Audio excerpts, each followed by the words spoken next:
All right, are we ready to go? Is everybody ready? All right, let's do this. I'd like to call our meeting to order and welcome you all to the Monday, November 9th, 2020 meeting, the Falls Church City Council. We are delighted to have you all with us this evening. Madam Clerk, would you like to read the notice to get us started? Yes, thank you. This meeting was posted and is being held pursuant to and in compliance with the Virginia Freedom of Information Act, Section 2.2-3708.2, and state and local legislation adopted to allow for continued government operation during the COVID-19 declared emergency. All participating members of City Council are present at the meeting through electronic means, and members of the public can view the meeting at fallschurchva.gov/council meetings and on Falls Church Cable Television channels Cox 11, RCN 2, and Verizon 35. Public comments will be accepted virtually, and those who sign up to speak will speak via the media platform. Written public comments can be sent in advance of the meeting to City Clerk at fallschurchva.gov, and they will be shared with the council immediately and summarized and presented during the written comments agenda item. Thank you. All right, thank you very much. Will you call roll, please? I will. Ms. Conley? Here. Mr. Duncan? Here. Ms. Hardy? Here. Mr. Lickenhouse? Here. Ms. Shantz-Hiscott? Here. Mr. Snyder? Here. And Mayor Charter? Here. Thank you. All right, let's now, if we could, rise for the Pledge of Allegiance. Ms. Mester, do you have the flag we can display? Yes, sir. And I know he is starting an education. All right, Ted, you might want to mute your line there if you don't mind. But if we could all, wherever you might be, if there's hopefully a flag in view of you, please stand and join me with the Pledge of Allegiance at this point. I pledge allegiance to the flag of the United States of America and to the republic for which it stands, one nation, under God, indivisible, with liberty and justice for all. All right, thank you all very much. And I know we've got a busy schedule of things this evening. I would like to just make a couple comments before we get started, if you would indulge me. One, I think we all know about the passing of Jerry Barrett, and I just wanted to kind of publicly mourn his passing and his contributions. I know that we will have opportunities to honor him more formally and more fully later on, but I just thought if we could, at this time, just to take a moment of silence to remember him and his passing and to keep his family in our thoughts and prayers. So if you don't mind, maybe we could just start with a moment of silence for Jerry.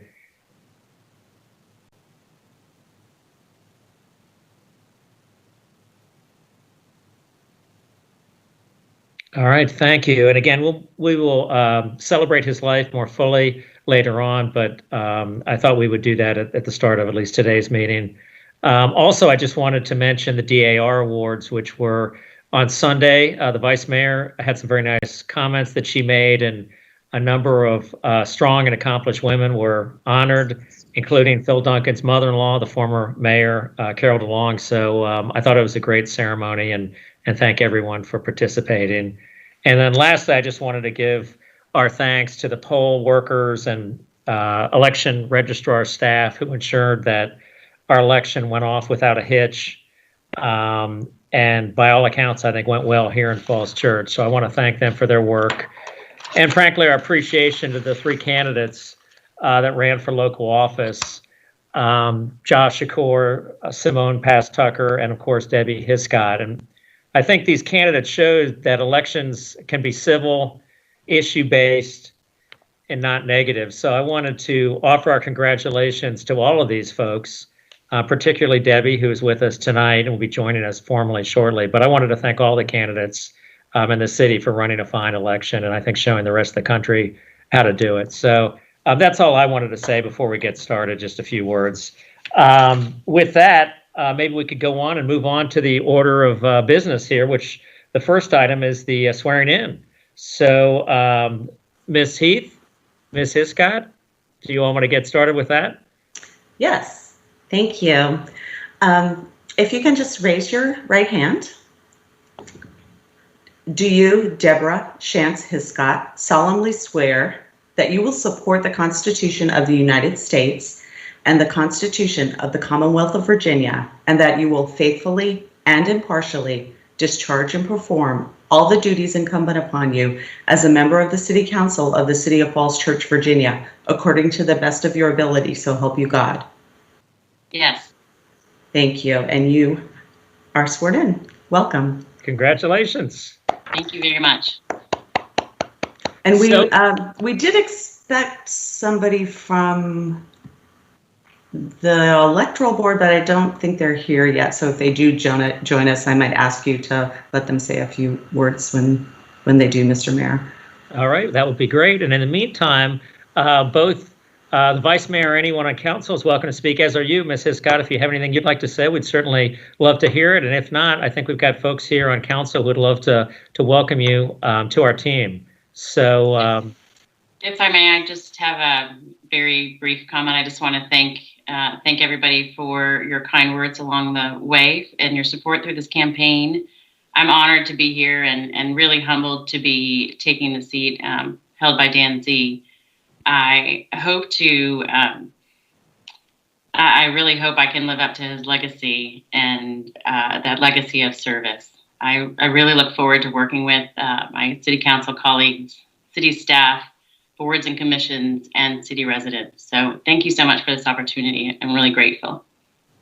all right, as are we. We're delighted to be working with you. And I know some of us would like to say some words of encouragement to you and thanks to you for running. So I don't know if Vice Mayor Connolly, you'd like to begin?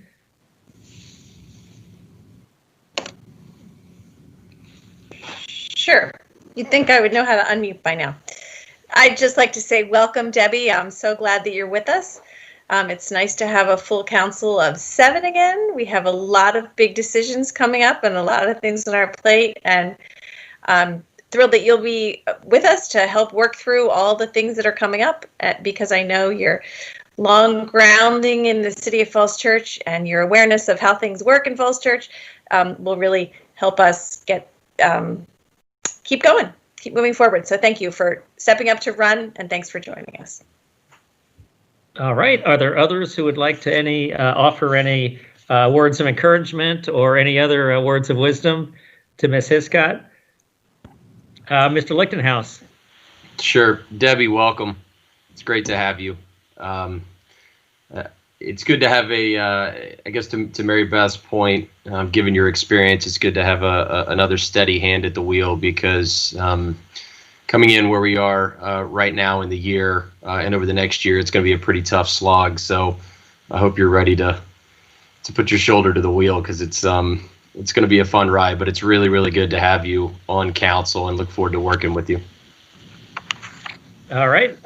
Ms. Hardy, did you have some words to say? Yes, Debbie, welcome officially. I think we're all thrilled to have you join us. I'm personally thrilled just to have another woman. No offense to our male colleagues, but I think it's wonderful that we have 3 women back on council.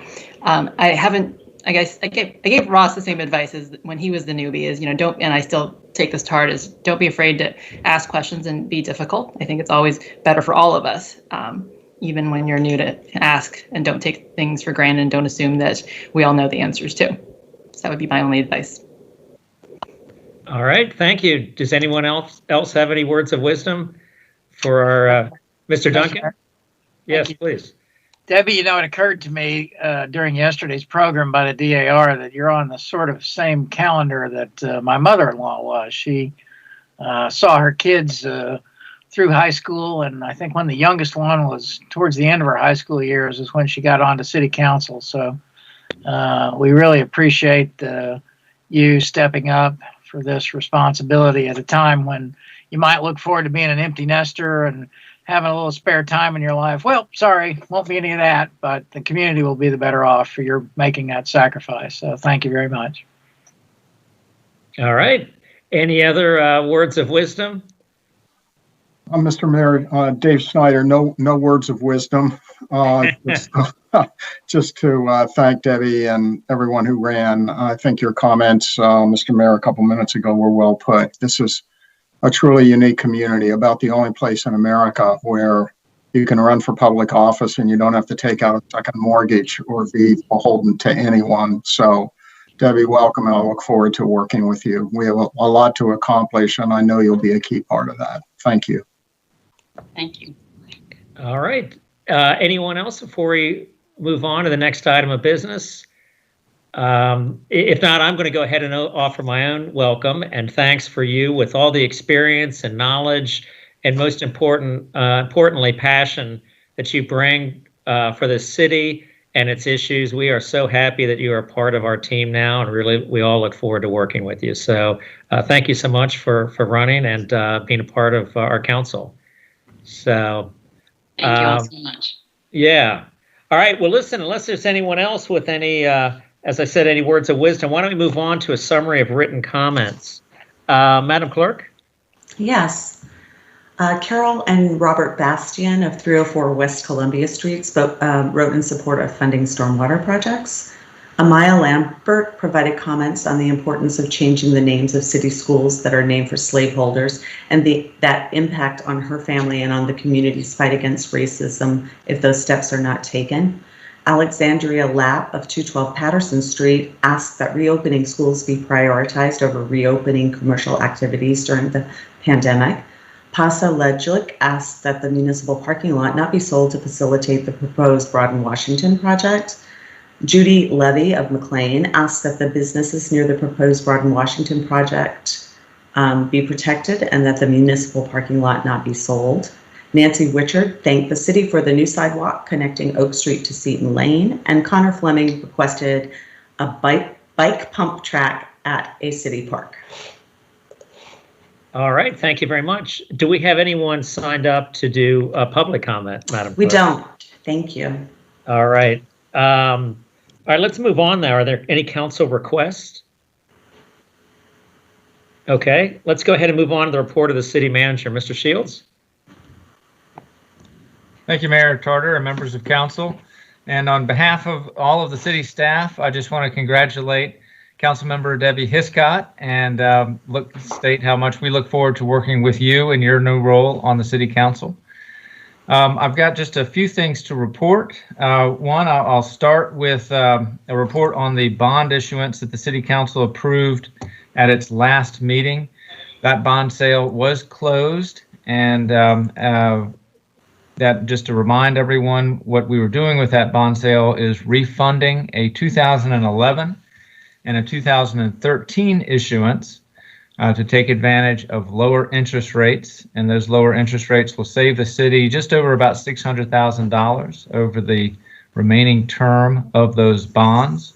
And in addition, we sold $250,000 of bonds for the sanitary sewer fund to pay for treatment upgrades at our treatment plants, and $400,000 of bonds in the stormwater fund to pay for the final engineering for the projects that were recommended by the Stormwater Task Force. So I want to thank our finance department and Kieran Bawa in particular, and Melissa Ryman, her deputy, for their good work in closing out that financial transaction. We are moving forward with that engineering work, and we'll keep the City Council apprised of that. And we also have an item later in the agenda where we'll talk about those matters in a little bit more detail in relation to the Stormwater Task Force. I want to offer congratulations to our canine units.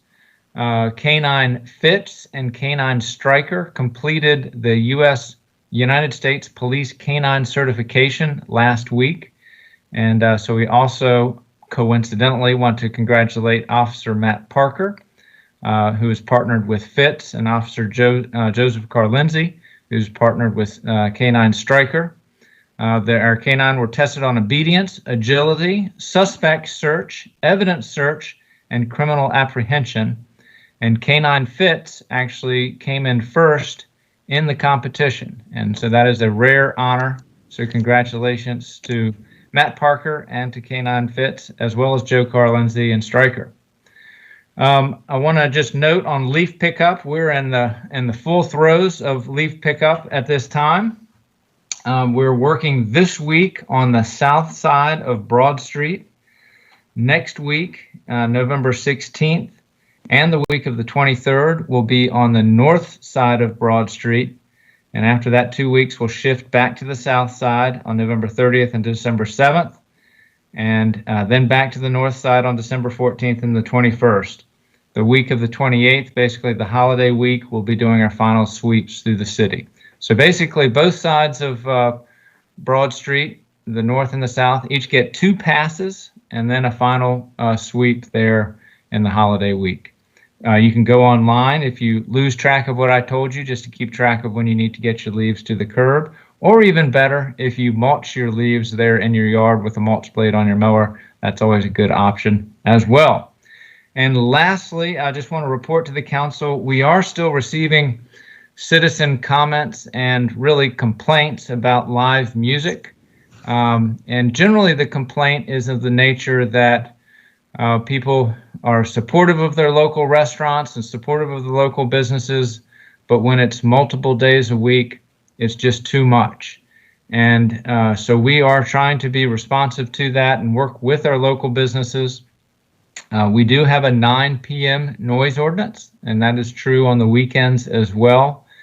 And we're really trying to work with our restaurants, if they are having live music, to turn the volume down so that there is not a disturbance across the boundary line to their property.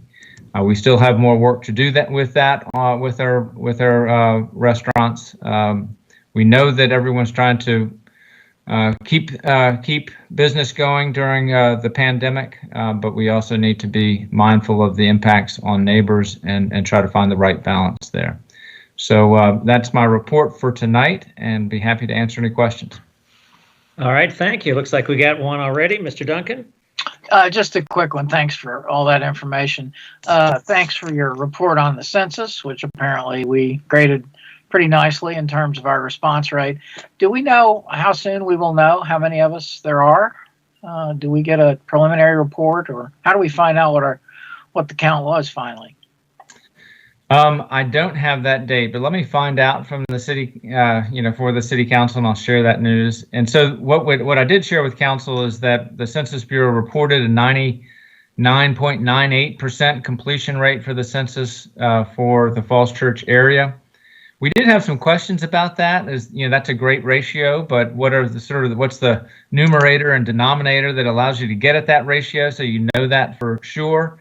But we'll get the hard numbers soon, and obviously the voters approved the constitutional amendment in Virginia for the new method by which the congressional seats and all the political districts will be set.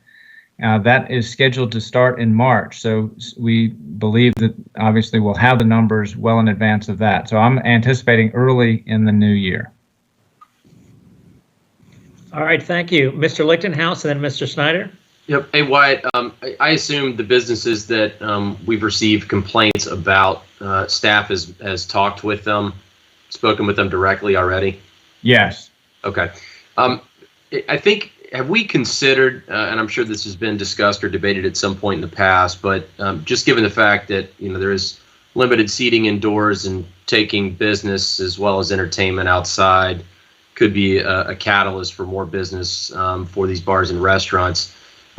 Should we consider picking a weekend night where we extend that kind of music curfew where it goes beyond 9 to give them an opportunity to plan accordingly? Because if I heard you correctly, it's 9 p.m. weekday and weeknight. Is that correct? That's right. That's the city's ordinance as it's written right now. So to do that, we would need, I think that we would want to get the council involved in that and have that be a legislative action.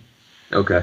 I think it's something that I'd welcome everyone else's thoughts on it. But at least here in the near term, and again, it's a pretty short window here, certainly for fall and winter, where people are going to be willing to do that. But it makes sense to me from a planning perspective for bars and restaurants that do want to plan larger events that we expand those hours potentially one day on the weekend. I think that would be helpful.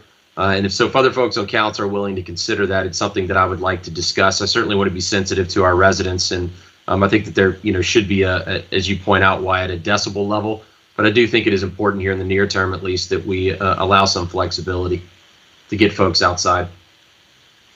So as relates to that, I guess I would also ask the city attorney to weigh in. I suspect it requires amendment to our ordinance, but she might be able to offer additional information. Ms. McCroskey, are you available? I am. And, did you have thoughts on what you yes, it would require an ordinance change because it does, the ordinance sets the hours, and there are decibel limits in the ordinance itself also. Currently, I'm not sure that we have the equipment needed to enforce decibel limits, but if we needed to make a change, we would have to amend the ordinance. All right.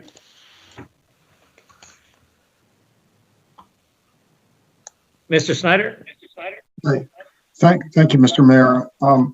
Just to follow up on the last conversation, I think I favor expanding the hours if the decibel level is not intrusive in the neighborhood. So for me, the most important thing is the level and disturbance versus sort of limiting the hours. And the hope would be we could actually expand the hours to support the businesses and at the same time find a way that it doesn't intrude noise-wise on the neighborhood. That would be number one.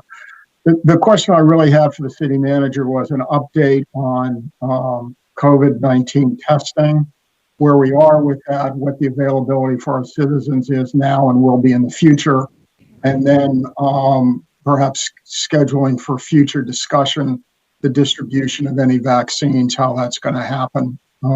City manager, any comments on any of those right now? Yes, thank you for the question, Councilmember Snyder. With respect to testing, the testing is still generally physician ordered. If you do get your test through CVS, they do have a questionnaire, and they'll only provide the tests for either people who have a physician referral or for people who basically testify that they're experiencing the symptoms. So that is the status quo on testing. I don't see that changing in terms of, we talked early on in this pandemic about mass testing sites and about using testing as part of the school reopening strategy. And the numbers just aren't there. The numbers of test kits do not exist in the United States to ramp up for those types of efforts. And so instead, they've been targeted and physician ordered has really been the approach. And I think that's going to continue to be the case. In terms of vaccine distribution, I think basically we're told to that plans are going to be forthcoming soon. And so we're in communication with the state about those plans, but they have not been sort of really clearly laid out for us exactly how it's going to happen. And I think that's partly because the vaccine, the actual vaccine itself, there was a big breakthrough in the news today with the Pfizer vaccine, but each vaccine has its own details in terms of the temperature it must be chilled at, whether it's a booster as well as the primary vaccine. So that's the kind of the details that I think the state has been waiting on before they give direction on exactly what the local government role will be in helping distribute these vaccines. And so that's I think the short answer to your question is I think we need to stay tuned. There was a phone call today with the governor of Virginia, Governor Northam. Mayor Tarter, in his role as chairman of the NVRC, kind of ran that phone call for the region. I don't know if the mayor would want to provide any other insights from our conversation with the governor today, because that very question was asked to the governor. It was, and I think the state has put together a plan to distribute vaccines, which I believe is under review by the CDC. And so I think the short answer to all of this is the state is very focused on this, and they're putting together plans. They're under review and coordinating with the federal government so that there's coordination. They also, ultimately, the state wants to coordinate with localities because a lot of this will happen at the local level. And so that's not only the actual distribution of the vaccines, but communications with the public. In some quarters, there's distrust or concern about government messaging and the like. And so I think the state will be looking at localities like Falls Church to assist in making sure the vaccines get out, that the message is communicated effectively, and that we work together. But that process is ongoing at the state level. Yeah, let me just finish with a comment. So I'm in the Moderna vaccine trial, and that's kind of number 2. And on a humorous note, my brother and his wife are in the Pfizer trial, so they won the family bet as to whose vaccine was going to get further along, at least so far. So I want to contribute, and I hope that that we get one or more of these things out. I think it's going to require the private sector as well to be a distribution point. Because I don't know how the government is able to do it all on its own. So hopefully that sort of cooperation with the private sector is going well. But this whole absence and inability to test seems to me, certainly until we get a vaccine that's out there and widely used, is going to continue to be fundamental. And it's a cause of great frustration, I know, for everyone. So thanks very much for those comments. All right. Well, thank you, and thank you for being a guinea pig on this this trial. So, Mr. Mayor, I've been called a lot worse, but thank you. Vice Mayor Connolly has her hand up, and she was also on the call today. So I don't know if she has anything to add, but whatever question you might have as well. So, Vice Mayor Connolly.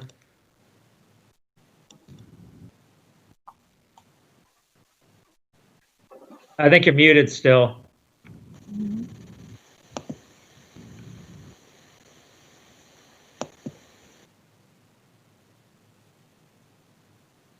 Is it not working? Can you mime what you want to say? So we'll get back to you whenever we're able to. My screen has been kind of flipping around too, so I don't know if it's something systemic, but whenever you get your voice back, let us know and we'll let you go ahead and comment. Is there anything? Is it on now, Mayor? It is on now, yes. Okay. Not from the phone call today, but I got a message earlier this week that Patient First is now available for testing. They had not had tests at our local Patient First, and they brought them in this week. And it can be done through your insurance. There's no charge for the consultation as well. So that's there, right in the center of Falls Church. All right, thank you. So any other comments or questions for Mr. Shields? I'll do one quick one. What's the interest rate we got on the bond recently? Do you know? Ms. Bawa, can you give us the details on the interest rate?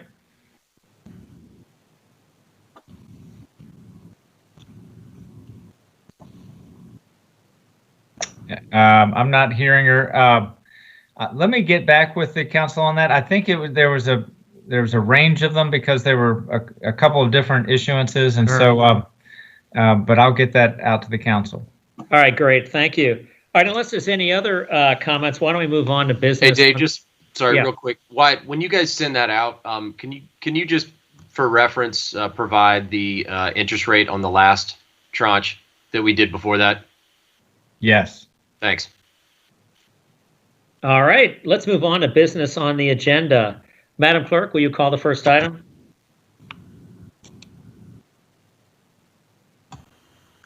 I think everything's just slow, so if you unmute, just give it a chance to sink in. Yeah, there's something going on. It feels like it's slow motion. This. I think. Yeah, I think we're having network bandwidth issues. Okay. All right. Well, let's go ahead. Okay. We have TO 20-22 ordinance to amend ordinances 2009, 2012, and 2016 regarding the budget of expenditures and revenues appropriating funds for fiscal year 2021 for the general fund, school operating fund, and the capital improvements program funds. And this is an advertised public hearing. All right, thank you very much. Ms. Bowell, are you going to handle the presentation if you're there? Yes, I am. Good evening, Mayor Tarter and members of the council. We have for you the second reading of the ordinance for appropriation, adoption of the budget amendment ordinance requesting appropriation of CARES funding, carry forward of certain unspent fiscal year 2020 funds, and commitment of fiscal year 2020 permit fee reserves, and reprogramming of unspent CIP funds to the South Washington Multimodal Plaza project. Additionally, based on council guidance at the first reading on October 26th, this ordinance includes a transfer of $100,000 to the Affordable Housing Fund using fiscal year 2020 under spending. There are no other changes to this ordinance from the first reading. I'm happy to answer any questions or provide any specifics if any details are required, and I'll stop here. All right, thank you very much. Any questions or comments from Ms. Bowell? Ms. Hardy? Alrighty, I think I'm unmuted. Things are really. Yeah.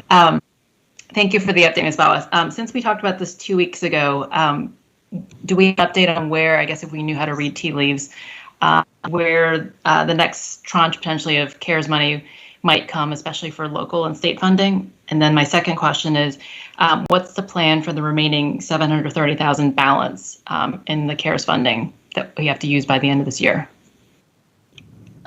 So on the balance, we are obviously tracking this balance as well as any other funding that has been previously appropriated and how it's being spent.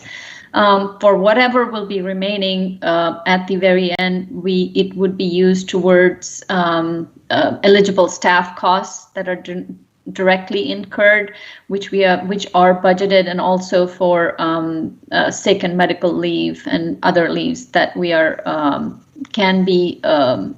are eligible for CARES fund. But however, staff time is already budgeted, so we are not right now asking for appropriation on that. So will we have time to do another budget amendment? We will not really need an amendment since the funds are already budgeted. So we will provide a true up of all the costs that we are going to be submitting to the federal for the last quarter, including all the ones that we have done so far as what all costs are reimbursable under CARES. We will bring that to council as a true up after December 30th. Got it. And any early, insight to potentially more CARES funding in the coming year? I would like to defer that to Ms. Mester. She has been on the regional finance calls, and she's on her VML VACO hat. So Cindy, would you like to provide any information if you have any? Yeah, I have very little. It's still uncertain, but we have heard that with the projected outcome of the federal election, there have been more dialogue happening that had previously been happening. But we won't see any action most likely till January, after the 20th. Thank you. Mayor, before we do anything else, I need to make a declaration. You do. I think more than one of Yes. us. So let's go ahead. Vice Mayor Connolly. I make the following statement before City Council's discussion of TO 20-22 and amendment to the FY 2021 budget. I am an employee of the Falls Church City School Board and therefore a member of a group of 3 or more persons who may be affected by these matters. I can participate in them fairly, objectively, and in the public interest. All right, thank you. Mr. Snyder, might you be making a declaration as well? Sure. My independent adult daughter is an employee of the Falls Church Schools, and I'm not required to make this a declaration, but I'm making it out of an abundance of transparency.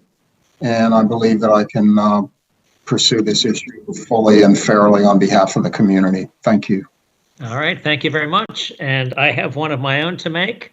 I make the following statement before City Council's consideration of TO 20-22, an amendment to the 2021 budget. My wife's an employee of the Falls Church City Public School Board or the city schools, and therefore I'm a member of a group of 3 or more persons who may be affected by this matter. I can, however, participate in this matter fairly, objectively, and in the public interest. All right, let's go back to our questions. Ms. Conley, did you have a comment as well, or is just you wanted to make that declaration? No, I just want to make sure I made that declaration. All right, thank you very much. And Mr. Lichtenhouse, did you have a question or comment? Yeah, to Wyatt or I guess Kieran, going back to the staff cost that CARES appropriations are applicable to, does that also cover overtime? If we have overtime for staff between now and, well, whenever, could some of that funding apply to that as well? Yes, absolutely. Any time, regular or staff time that is required to address the COVID-related issues. So Yes. when do we get to a point where we have a look back, where we've accrued a certain number of hours and we want to look for reimbursement for that? So we do have funding appropriated for other projects like technology and the virtual work, for virtual work, and then emergency assistance and PPE. So we are chewing up those and monitoring how much is being spent. I would think that in mid-December, we would take a stock of how much is unspent of the funds that have been previously appropriated and how much is left over. All those remaining would be used towards these such leaves and staff time and overtime and any associated leaves that are related to the COVID. Yeah. Perfect. So around or before the holidays? Yes. Okay, great. All right, thank you. Sure. All right, Mr. Duncan. Ms. Bauer, just a quick question. So this measure includes $260,000. Is that the number that goes back to the EDA to reimburse them for the business grants that they sent out earlier? Is that right? That's correct. So this is the second tranche of 250. The first budget amendment included the first 250,000 in business assistance. This is the second tranche, and additional 10,000 for other related costs that are needed for sanitizing stations and other related costs for stuff. Yes, thanks. I'm just curious. So the amount of time that it takes to turn around that money, I mean, if the EDA has got other things that they want to pursue with some or all of that money, they would be able to do that forthwith, I hope. Oh yes, these funds have been already dispersed to businesses as grants. The checks have been cut. Yeah, they've been pretty much mostly spent. But I mean, the money that we're reimbursing the EDA for right now, they could then decide whether they wanted to do something in addition with this 250,000. So of course, they're at discretion to figure out what they want to do with their own 250. Yep. Okay. All right. Thanks. All right, Mr. Snyder. Thanks, Mr. Mayor. If there are no other questions, I'd like to move approval of TO 20-22 and make 1 or 2 comments. All right, do we have a second? Second. All right, so I'll say Mr. Lichtenhouse on the second. You can give it to Phil. I'll give it to, all right, Phil. Wisdom over Nice age. work. All right, so Mr. Duncan on the second. And before we move to a vote, first I want to ask, are there any public comments? Ms. Heath? No, we did not receive any public comments. All right, so no one wishes to comment. All right, let's go for last comments from council. Does anyone on council have any comments to make? I know Mr. Snyder sounds like he has a few. Let's start with you, Dave. Sure. Just very quickly, I want to thank management for giving us the ability to have some of these funds to reallocate. I think it's a good use of these funds. I particularly support the additional money for affordable housing so that we have the resources to potentially go after the Amazon related funding. I also note in our discussion of this previously that we'll take another look at whether we can provide additional funding for transportation infrastructure around the beginning of the year, we'll take another look at that. So those were the comments that I wanted to make. Thank you. Thank you. Does anyone else have any comments they want to make before we take our vote? All right, let's go ahead, Madam Clerk, and move to a vote.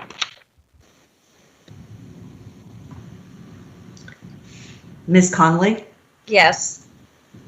Mr. Duncan, Yes. Ms. Hardy. She Just thinking about it. was having some difficulty. I think we have to wait for her to get back on. Oh, are you here, Ms. Can you Hardy? hear me now? Yes. Was That that was a yes. yes? Thank you. Mr. Lichtenhouse, Yes. Ms. Shantz Hiscott, Yes.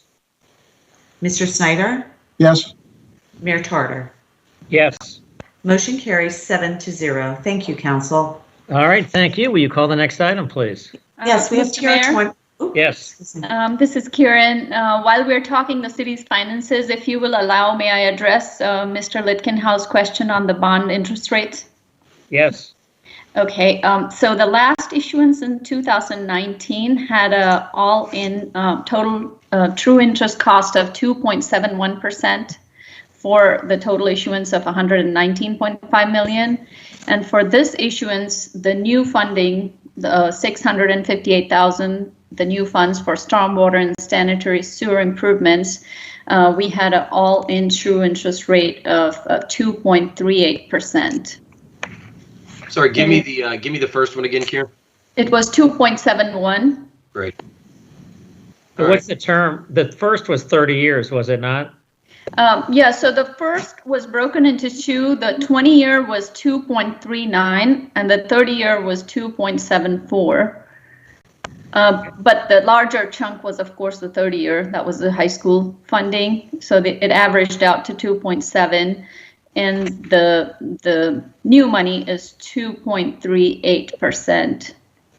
And this is level 20-year level principal, the new Gotcha. one. So it's actually very similar to what our last 20 years was. So we did pretty well even last time around, yeah. We have no prepayment penalty on any of those, right? For the new ones, no, we don't. Great. All right, thank Thanks. you. Let's move on to the next item. Madam Clerk? Yes, we have TR 20-42, resolution to amend the charter of the Stormwater Task Force. All right, Mr. Shields, who's handling this? I'll say a few introductory words. We do have the chairman, Dave Gustafson of the Stormwater Task Force, and he may want to speak as well. What the request is for before the City Council is to extend the term of the Stormwater Task Force.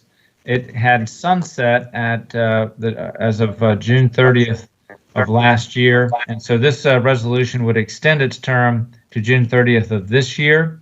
And the purpose of so doing is to allow this group to continue its work with the City Council's approval of debt issuance for the major stormwater improvements, which were focused on conveyance improvements.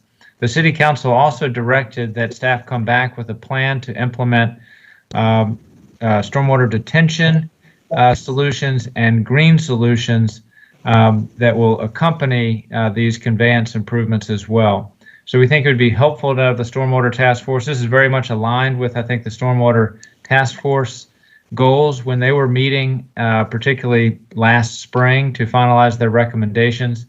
And so we would recommend we keep the task force to do that work. And two other elements of work. One is to review some of the options on ensuring that our rate structure to pay for these new improvements is equitable and is structured in a way to share the load in the most equitable fashion. And then thirdly, to provide a recommendation on the idea of amending the city code to sort of update the utility commission and possibly have the utility commission oversee or have a citizen review process for the sanitary sewer and the stormwater utility going forward. So those are the three kind of big areas of the revised scope of work for the Stormwater Task Force that's in the resolution before you. I'll stop there. And Mr. Gustafson, if you have anything you'd like to add. Sure. Thank you, Mr. Shields, and thank you, Mayor and council members. First off, congratulations on your election, Councilwoman Hiscott. I look forward to working with you, and I really appreciate you mentioning the importance of stormwater so prominently in your VPIS questionnaire. Mr. Shields, thank you for your earlier comments on mulching your leaves. That is a great way to improve the quality of stormwater by keeping those nutrients on site and not risking them being swept into our streams and other waterways. I'm happy to answer any questions that council may have on the stormwater task force and the final report that we got in the council agenda this time. Thank you. All right. Thank you very much. Thank you for your service to date, and you may be roped into a longer term. We certainly look forward to and appreciate your service. Are there questions or comments on this item? Do we have a motion then? Ms. Hardy has left us. I don't know if you want to wait for her to get back on. She seems to be Well, in the meantime, Ms. Connolly, Vice Mayor Connolly has a comment. Vice Mayor Connolly? Yeah, I just would like to thank Mr. Gustafson and the members of the Stormwater Task Force for being willing to keep on working on this, because it really is a big issue in Falls Church that we need to sift through. So we appreciate your studying all the issues and helping us sift through exactly the right way to move forward, keeping the needs of the whole city in mind, and especially those whose homes are flooding. So thanks very much. All right, Mr. Duncan. Thank you. If a motion would be in order, I'd make that and then have just one comment. Yes, go ahead. And I know Ms. Hardy's got a comment, but why don't you go ahead and make the motion and then we'll have our comments. Okay, I move to adopt PR 20-42. Snyder seconds. Okay. Dave Snyder on the second. Your comments, Phil, and then Ms. Hardy. Thank you. Dave, I just, reading the report in the section about East Columbia Street, East Jefferson, the Harrison branch, page 8, this paragraph jumped out at me. There are a growing number of renovations, that means residential renovations, I believe, development of pipe stem homes, new homes, and other additions that are reducing the neighborhood's surface area for water absorption and impacting downstream homes. This development is exacerbating the stress on the existing undersized stormwater system.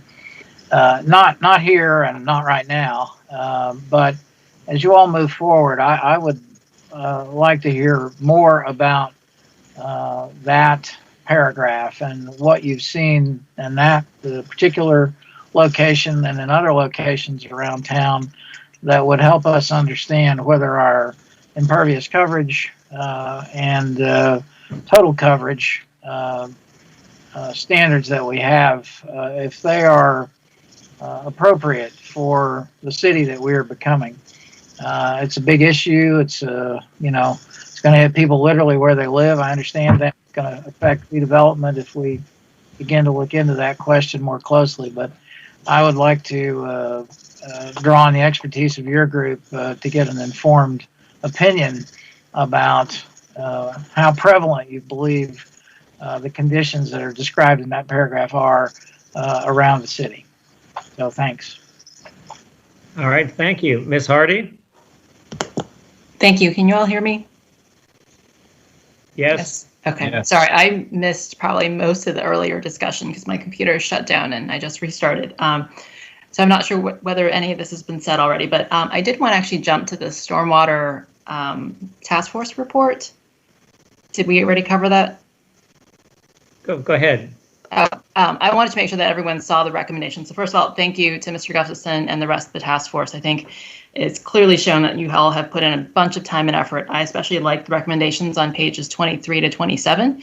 And I think had we more time beyond tonight's discussion, I think it's just mainly extending the scope and timelines of the task force. I actually want to make sure we spend time on these recommendations, and perhaps that's what the task force kind of 2.0 version can come back to us with. And I think I heard the tail end of what Phil was saying, which was making sure that not only does this next version of the task force address gray infrastructure, green infrastructure, but also reassessment of kind of our building practices, kind of requirements around water retention and options where we might be able to expand our authority and do more, especially with residential redevelopment. I want to make sure that the scope of the charter includes that more explicitly. I think as it stands now on line 78, it really just talks about adding green infrastructure and rate options. And I think a lot of the recommendations in the task force report on page 23 and 27 go way beyond that. And I think that's important for us to have that discussion and have those recommendations from the task force. All right, thank you. Are there other comments or questions? Mr. Duncan, you made a motion. We had a second on that. Is there any public comment, Madam Clerk? There is not. All right, Mr. Gustafson, you've got your hand up. Would you like to make a final comment before we go to a vote? Sure. Yeah, I appreciate all the comments, and I've really enjoyed all the time and the great discussion that we've had over the last couple of months. And yeah, to Councilwoman Hardy's point, absolutely. You know, a lot of the discussion that I've been having with you has really. We were having a lot of the discussions on the task force earlier this year, as Mr. Shields mentioned, and so as we're putting the finishing touches on the final report. A lot of the ideas that have come up in the last couple of months really, you know, were in keeping with sort of the unfinished work of the Task Force 1.0, because the scope was fairly limited to working on the priority projects, and so we look forward to really digging in again to some of the you know, many other issues, many other facets of this, and there's a lot more to explore on this issue, and we look forward to researching some more solutions and working with you all. And I just wanted to say thank you again, not only to council, but a huge shout out to staff who were tremendous help with this, Mike Domenica especially, and Andre Prince, and Zach Bradley and the DPW staff in finishing up the final report, and for getting us there, and also to Mr. Shields, of course, for all of his guidance over the months that the task force was together. And yeah, we do have our work cut out for us, and 7 of the 8 task force members have said they're willing to stay on through June 2021, and the 8th member said he's willing to stick around if absolutely needed. So we know there's a lot of passion out there, and while everybody has a lot of things going on in their lives right now, this is an important issue, and we're eager to get back to work. So thank you all. All right, thank you. Thank you so much for you and the task force service. We know it's a whole ton of work, and you got more ahead of you, but it's a great service to the community. Madam Clerk, yes. On that note, can I offer an amendment to the resolution? I guess technically it might be with the consent of the folks who made the motion. Maybe why don't you tell us what your amendment is, and then we can see if there's if Phil and company are agreeable to it. Yeah, I just wanted us to be more explicit based on just the past 5 minutes. So starting on line 78, where it says, whereas the City Council seeks additional recommendations on priority green stormwater improvements and stormwater detention projects to accompany and complement the projects previously recommended by the task force, as well as recommendations on equitable storm rate structures. I guess I would just add to it, as well as recommendations on storm rate structures and an assessment of current building practices and water retention requirements and options to expand the city's authority. All right, I guess I would ask Mr. Duncan and was that Mr. Snyder on the second, whether they have any issue with that amendment? I accept that as a friendly amendment. Mr. Snyder as well? Sure. All right. I'm going to ask the city attorney just procedurally to make sure we do this correctly. What would you recommend, Mr. Crosby? I think you can have the motion as amended. I mean, I think you can consider that and vote on that motion as amended now. Okay. All right. So we have an amended motion before us then to be voted on right now. Yeah. Yes. So this is Dave Snyder. Just to clarify, we're asking for potential options, but we're not saying we'll necessarily pick any one particular option or any options, but we're asking for options to be laid out. That's my understanding of the amendment, and I support the amendment, and I support, obviously, the amended action. Thank you. All right, Madam Clerk?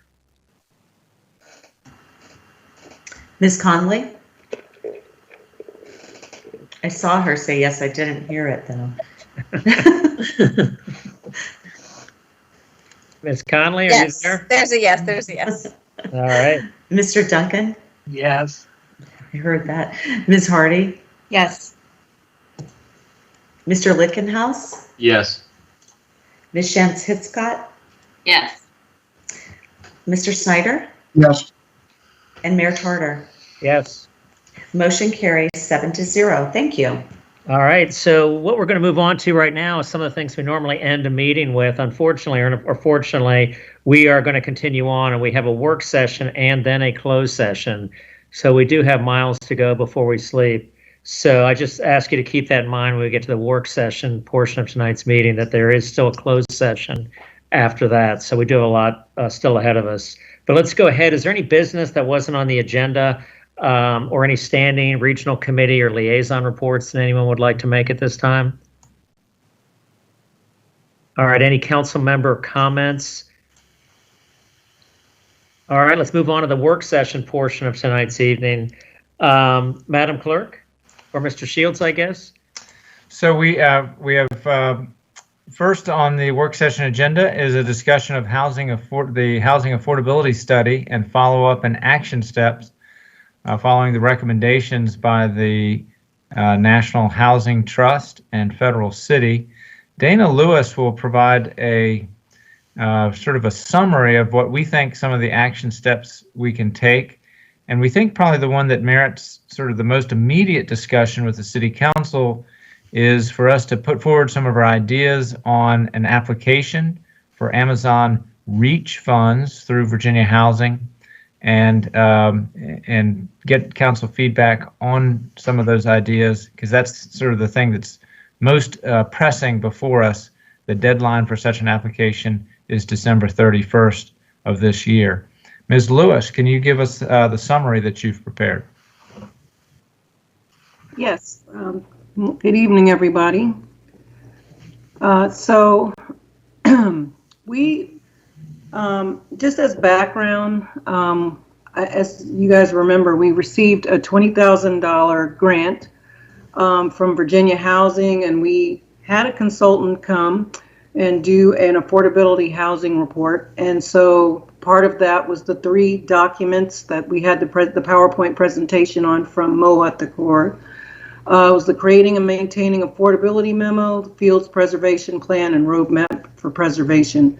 So in case you guys do not remember, they made 11 recommendations. And so those 11 recommendations were dedicate annual funding to the Affordable Housing Fund, dedicate tax revenue to the Affordable Housing Fund, direct all cash in lieu collected through the Affordable Dwelling Unit Program to the Affordable Housing Fund, utilize Amazon REACH funds to extend affordability, strengthen the Affordable Dwelling Unit Program, and extend the affordability of existing ADUs, affordable dwelling units, develop an objective and transparent process for allocating the Affordable Housing Fund that reflects the city's affordable housing priorities, engage City Council and the Falls Church community to make a commitment to affordable housing, explore the future Fairfax Cooperative Partnership and encourage the production of accessory homes, and create affordable housing through the production of accessory homes.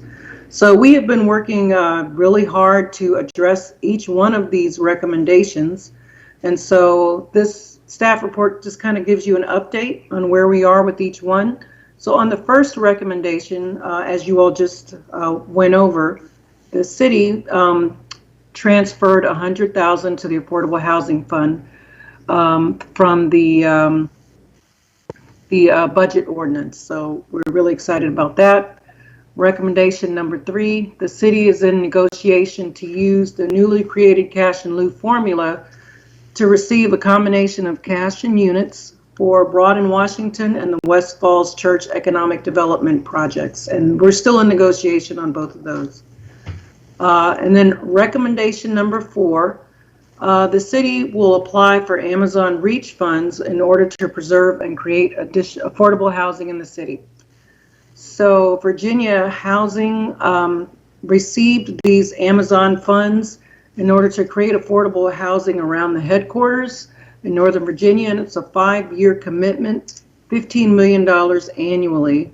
And this year, thank you to Cindy and her advocating for us, the city is able to apply for $3,750,000. And last year it was only the larger localities that were able to apply. So this is the first year, year 2, that City of Falls Church, City of Fairfax, Manassas, City of Manassas, and Manassas Park, all of us are able to each apply for $3,750,000 on our own.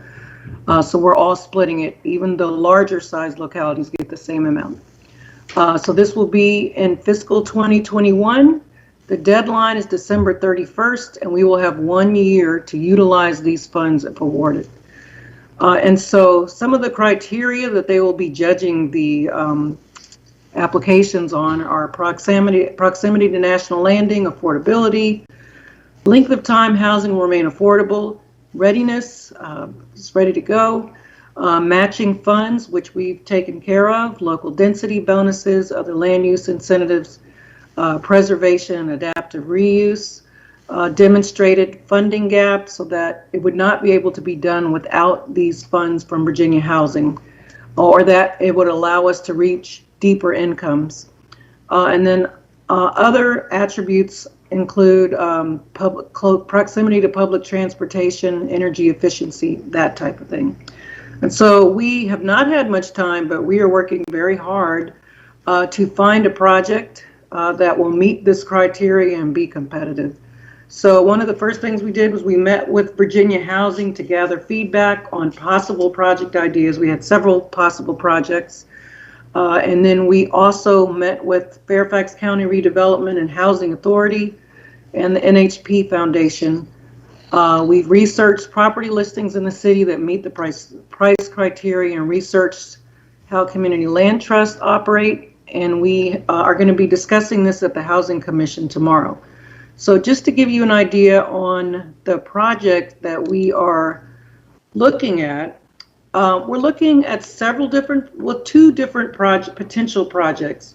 One is we're looking at purchasing several home ownership and rental units. It could be, and then this will be throughout the city to build a kind of a land trust of permanently affordable units. So not really a land trust, but we want to be able to keep these units and then sell them at affordable amounts. So what we're looking at is that the city would provide funding to a nonprofit partner to purchase available home ownership units in, say, the $400,000 to $700,000 price range.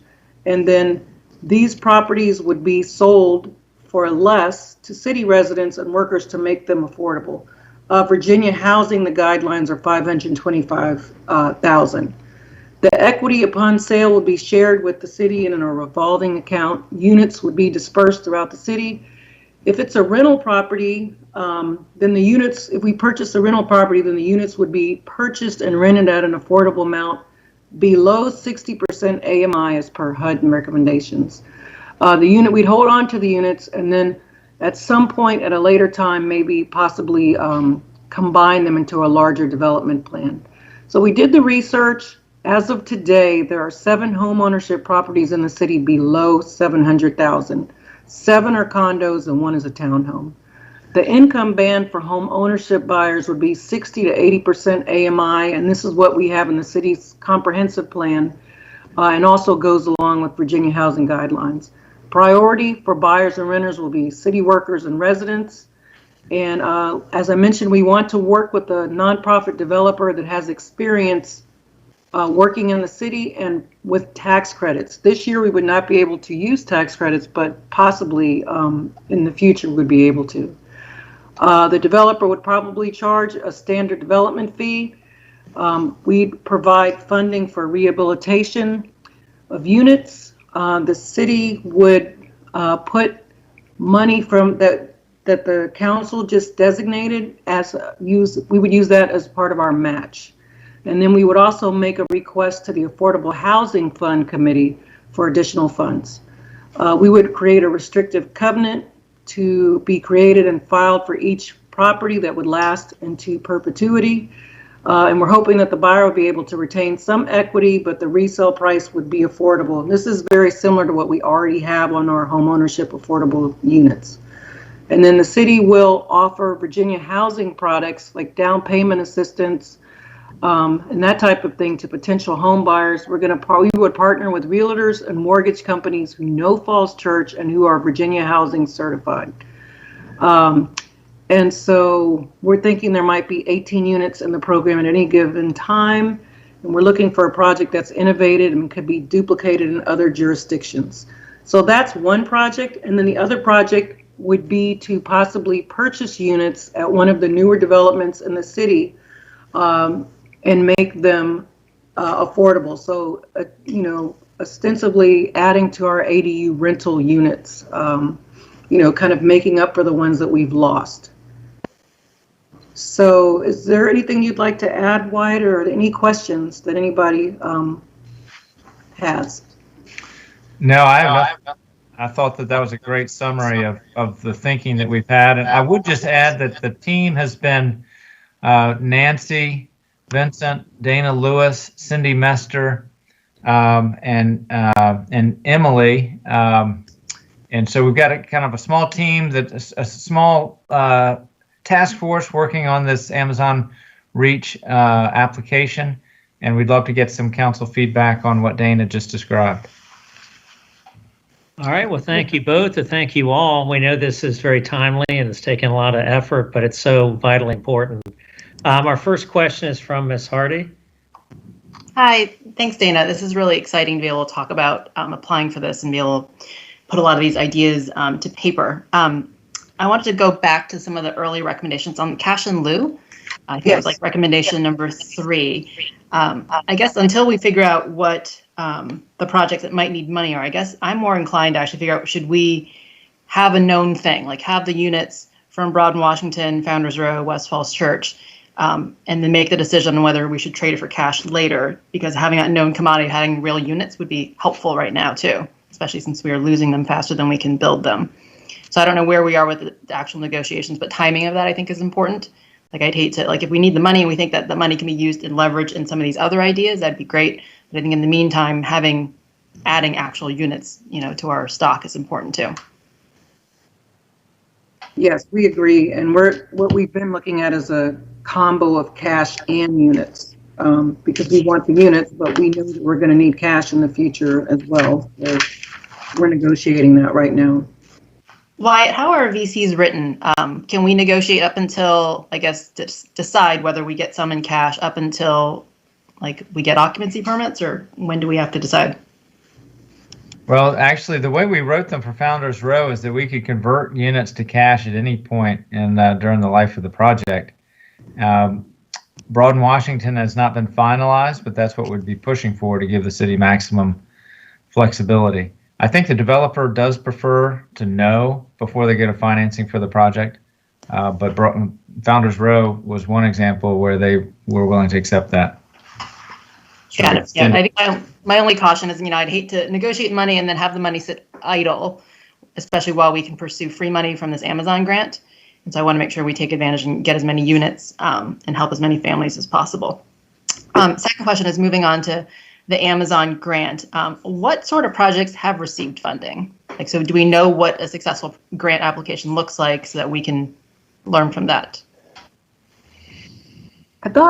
I think that was one of the attachments, the projects that have received funding. It is, Dana, and I brought it up for you. Oh, okay, thank you. Did they bias towards ownership versus rental, partnerships with a nonprofit group? What's kind of the main, any main takeaways of what's been successful?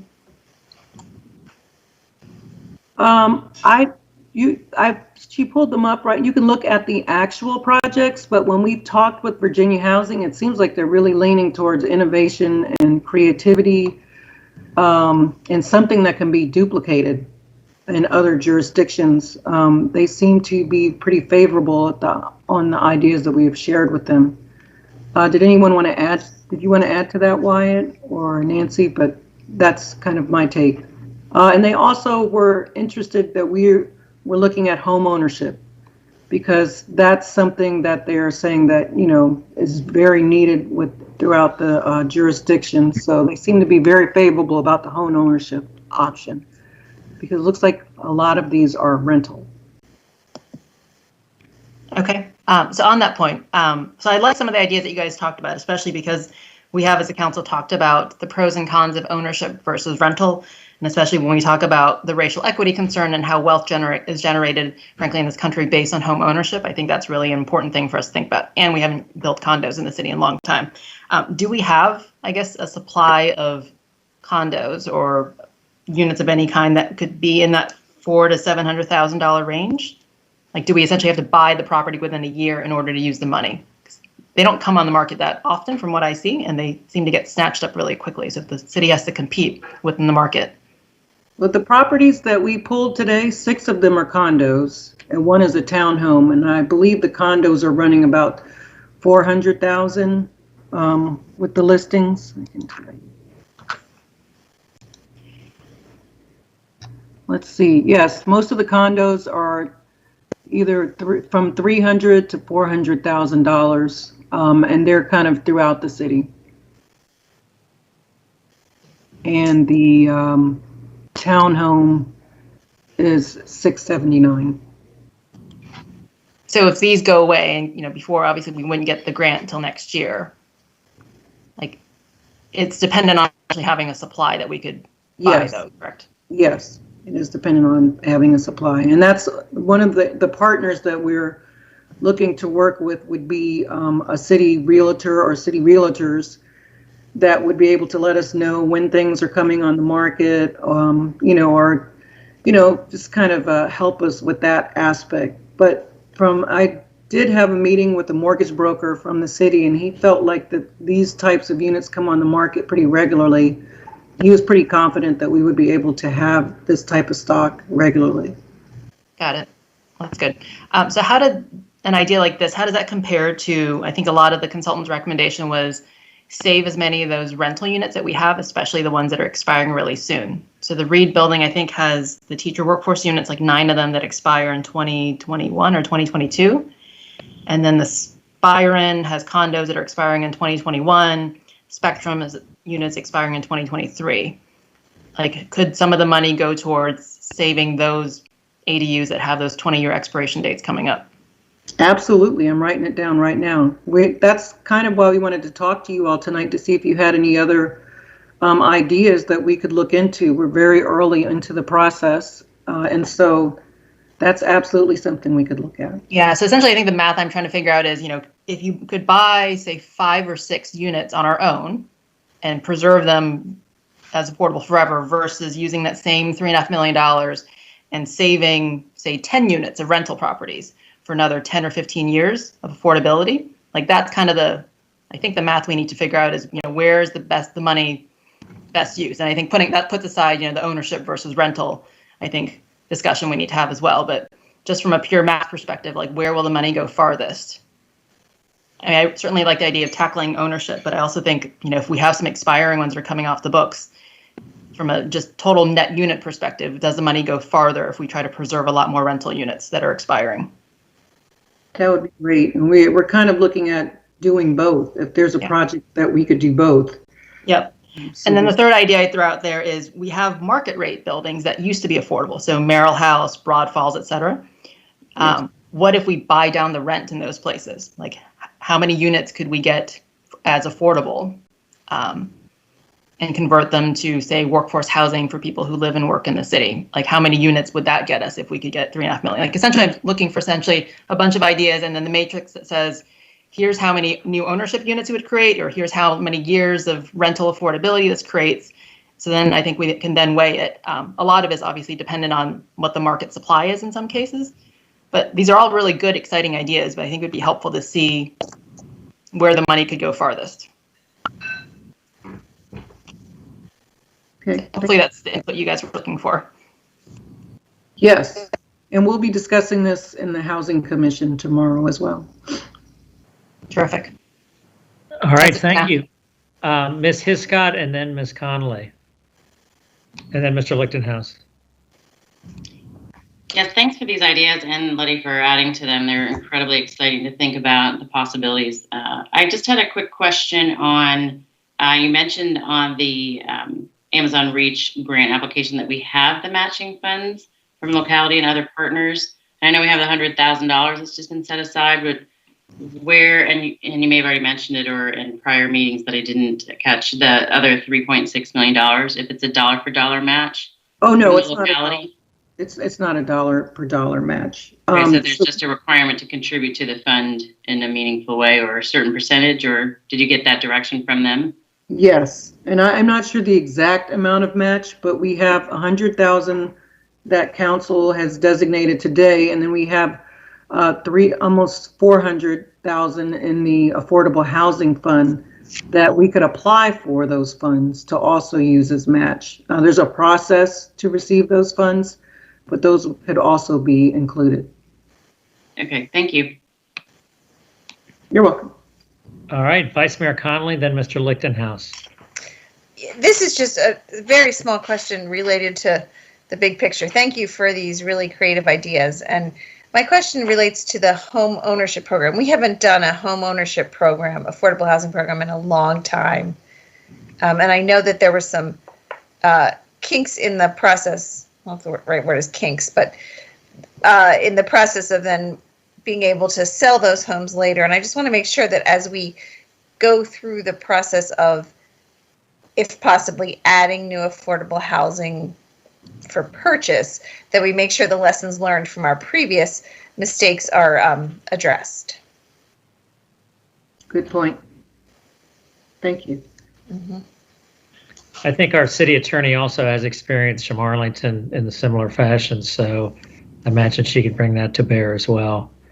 Was there anything else, Vice Mayor Connolly, or can I move on to Mr. Lichtenhouse? Go ahead. All right, Mr. Lichtenhouse.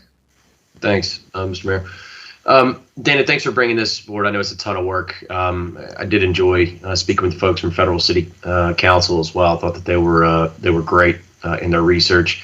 The list of kind of prescriptive recommendations that you guys have, whether it's Amazon Reach or otherwise, one thing that, well, let me back up and say I am certainly more supportive, just in the vein of this conversation about own versus rental. I think it's important for us to look at ownership opportunities. You know, creation of wealth is one of the best ways for us to deal with inequity. So that's certainly my priority. Secondly, we haven't talked much about tax credits and incentives for developers to build or convert to affordable housing. Not entire projects necessarily, but a tax credit program that allocates some of the funding that we set aside. And that's really a two-part question. One, it's about a tax credit program in general for commercial property owners that may buy and renovate or own and renovate or redevelop to include affordable housing. And then the second part of that is just from a mechanics perspective, do we have to set aside either an accrual or cash funds, affordable housing funds to offset tax credit or incentives that are offered as a tax credit or abatement if we decide to go that route? So I guess I'll start with my first question. Dana, maybe this one's for you, and then the second one maybe is from Kieran or Wyatt or Carol. So the first question is, how much time was spent, or have we thought much about adding tax credits to incentivize inclusion or development of affordable housing? Where has that landed in the conversation? Well, it's mentioned in the application that that's something that can be used, but when you can't use it until you already have the funding, is what I read in the application guidelines. But they recommend it so that you could reach deeper incomes. I'm looking for the application. But it can't be as part of your application. It has to be after you already have the funds. That's okay.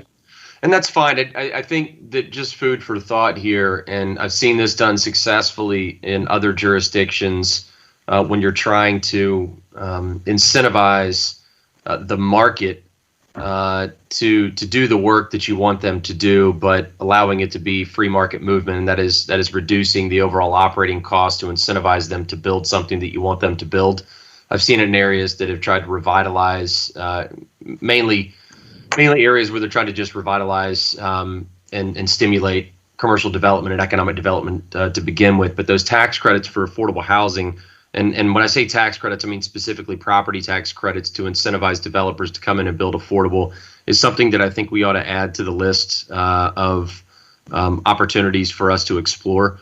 Because I do believe that you've got to find a balance here between what the private market will bring based on the feasibility, as well as what we want from a policy perspective. And if we've got a pot of money that gives us an opportunity to provide tax credits to incentivize the private market and developers to build what we want them to build or to do what we want them to do. So I'd ask that you add that. And then my second question, or the second part of that question, from a mechanics perspective, Kieran or Carol or Wyatt, if we have a property tax credit in place, do we have to offset that with money that has been allocated or designated? How does that work from a budget perspective, from an operating budget perspective?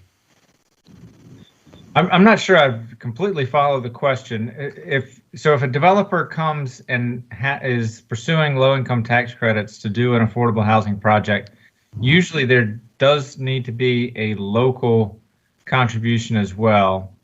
Is that what you're referring to? No, sorry, Wyatt. It's a property tax credit. So let's say property tax credit. Yeah, if we incentivized a developer to come in and said, hey, you buy a $50 million building and you put X number of dollars into it, generally the way that it's worked is any increase over a base year assessment, meaning the improvements that you put into it, would be abated for property taxes for a certain period of time. And in most cases, it kind of walks down. My question is, if we're assuming that there's an abatement for an increase in the assessment, so we're giving someone basically property tax relief as part of that incentive to build affordable housing, that tax relief itself, as from a mechanics perspective, as a local government, do we have to physically have a pot of money that offsets that in the budget, or is it just kind of baked in? You see what I'm saying? Does that make sense? Okay. Like if I'm going to give somebody $5 million in property tax credits over a 10-year period, do we have to set aside $5 million in a fund? Does it have to be accrued, or do we have to know that we're budgeting for that? Or is it just looked at as $5 million that we're not going to get otherwise? I think I'll confess that you're kind of way ahead of us on this, because we haven't thought about this. The city doesn't give tax abatements very often. So I think okay. That's fine. And it's not, I was just curious if and thinking of it in terms of, if you get Amazon Reach money, does that money have to literally sit in an account to offset the tax credits that we would offer to somebody in the future by effectively foregoing what we would normally get in property taxes because that abatement or incentive program is in place? That's really the question. It's more of a, what are the mechanics associated with that? Because admittedly, I don't know. When a jurisdiction says, hey, we're going to give you a property tax credit for doing something, what are the mechanics behind the scene to account for that financially?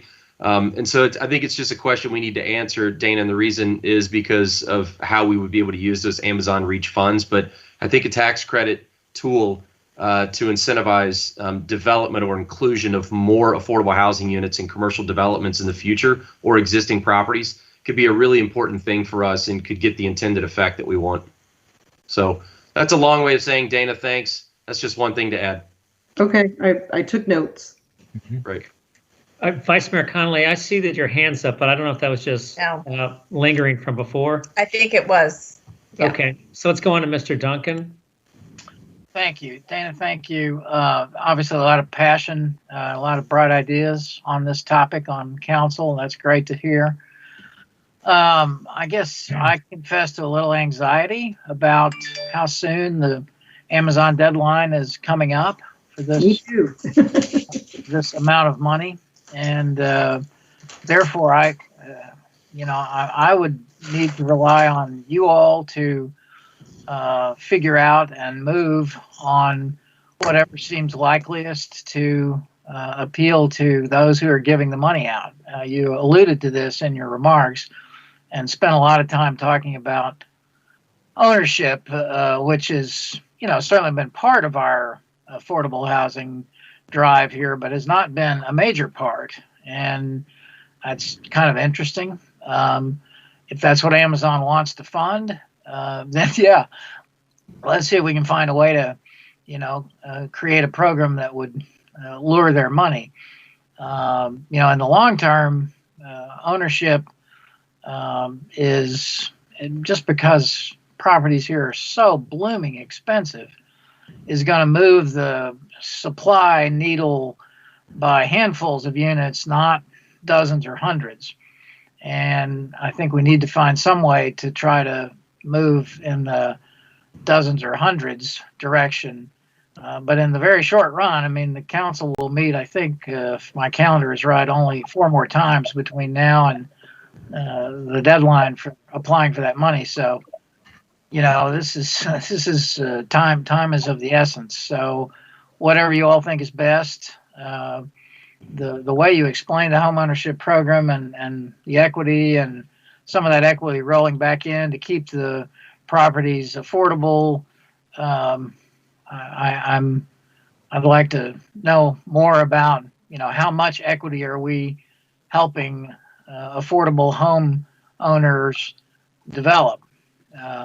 Obviously, any is better than none, and right now, mostly we've got none.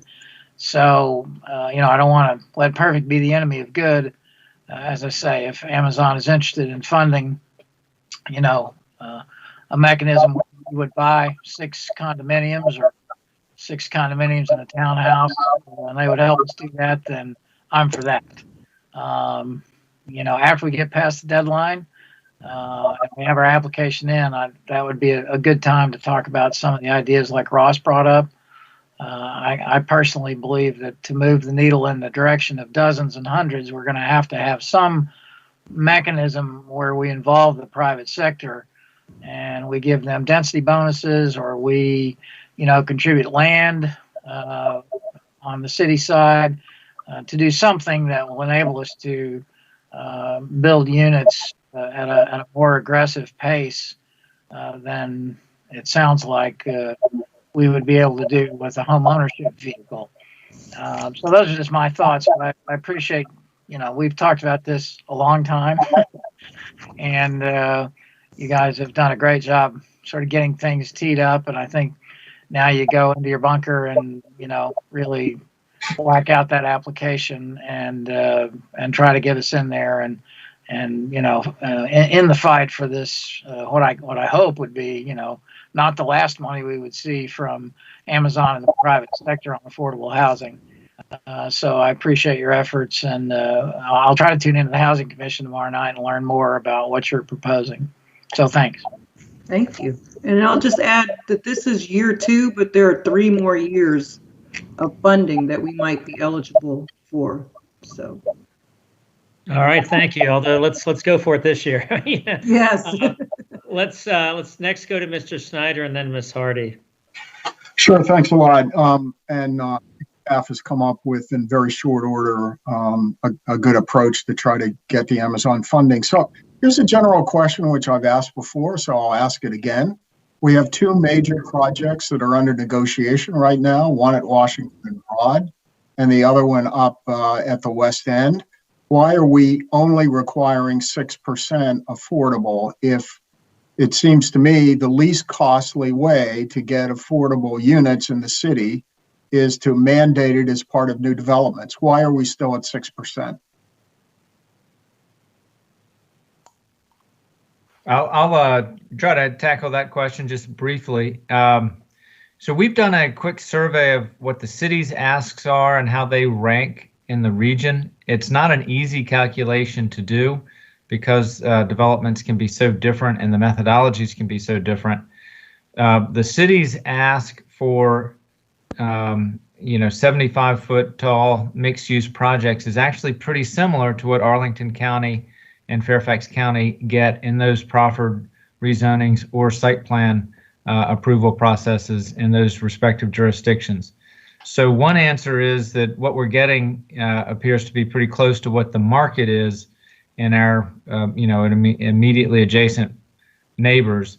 In addition, the city does ask for things that no one else asks for, and most notably, a school capital cost contribution.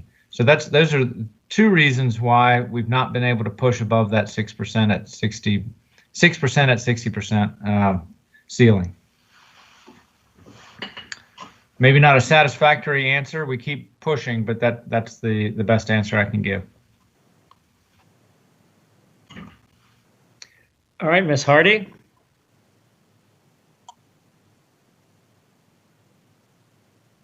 Are you there? Can you hear me now? We can. Okay, sorry, I've been able to unmute very easily. I guess on Mr. Snyder's point, I certainly would support asking for more than 6% in our new projects, but I guess if we believe that there's a set pot of voluntary concession money and we do split it among parks and schools and libraries and stormwater and everything else, that I think it might require a trade-off in those other areas. I think we've certainly spent a lot of capital improvement dollars in many of those places, so I certainly would support asking for less elsewhere so that we can get the number higher than 6%. But my closing question really was around the deadline for the Amazon money. So is this a place where we need to spend money to earn money? So knowing that HHS has been really tapped with the COVID response, do we need to bring in someone in the short term in the next 6 weeks to help us get this application in and make it really competitive and put some power behind this to increase our chances?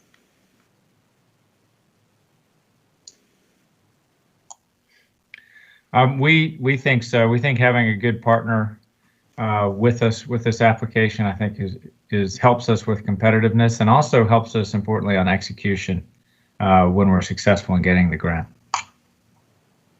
But I meant, like, do we need a consultant to help write the application and kind of scope out the details and kind of weigh pros and cons of various projects? It's a good question. We've actually been kind of going more around the idea of trying to have an affordable housing partner that would execute this with us, more so than a consultant. In some respects, you kind of get the benefit of a consultant with that partnership, but we are concerned about execution also, and so kind of thinking ahead. That's why we're most of our efforts so far have been in conversation with potential partners that we could do, on the back end, do this together with. Okay. So other questions or comments? Mr. Shields, let me ask you this. So let's take us through the timetable we have going forward and when we need to make decisions, what we're going to be getting back from staff so that we can make sure we have enough time to do this properly. Well, as Councilmember Duncan noted, we have 4 more meetings. The council's last meeting of the year is December 14th. And so we'll keep the council apprised. This is almost really still kind of at the, testing out ideas phase of our discernment process on this grant application. But we are moving quickly. So I think and we'll just continue to keep council informed. And I think that December 7th work session would probably be the next touch for an in-depth discussion of the application. I might suggest that even though that might be the next in-depth touch, that basically all meetings going forward, you give us an update of some kind, and to the extent there's new information or new input that could be given, maybe that might be a good thing to do. Okay. And one thing I will just note, we do have a team approach on this. And Nancy and Dana are in the midst of, a lot of work to serve our COVID, our vulnerable populations in this pandemic. One of the vacancy freezes that we've had in effect since last February is our housing specialist position. So this is work that is really being picked up by people who have a lot of other things to do as well. But I just note that for situational awareness. That might get to Councilmember Hardy's point about the need for a consultant. And so we'll try to make sure that we're giving this the attention that it needs in the press of a whole lot of other business as well. All right, thank you. Unless there are any other further questions or comments, why don't we move on to the next work session item, which is the council work plan. Mr. Shields, and by the way, I think it might be good to take a break around 9:30 for anyone who is planning. Why don't we go on to this item now, and maybe afterwards, depending on what time it is, you might take a short break. Mr. Shields? Thank you, Mayor Tarter and members of council. For the council's work plan, the update is that we did have a meeting of the Government Operations Committee, and we did a pretty detailed review of the work plan. And so what you see in the work plan, since you saw it last time, is the highlighted text is additional items that were added to it. We did put in sort of the deadlines for various different work plan items, and we also assigned staff teams as well as board and commission assignments for each item. And out of respect for time, I don't think that I will say the Government Operations Committee spent about 2 hours going through this, and so once you do start to go item by item, it's a long discussion. Maybe just hitting for everyone's awareness, what the work plan does is identify discrete, specific, achievable areas of progress in sort of several big bucket areas, one of which is maintaining the city's small town character in an urban setting, promoting economic sustainability, promoting environmental sustainability, promoting inclusiveness and social sustainability, fostering education excellence, promoting mobility and accessibility, promoting public health and safety, and ensuring a responsive and accountable government. And so there are discrete items in each of those. What tonight we've discussed mostly is our work plan items in the inclusiveness and social sustainability area of the work plan. And one thing that I will also note with that, an item that was discussed with government operations and has been discussed, with staff over the past months extensively as well, is in the area of equity.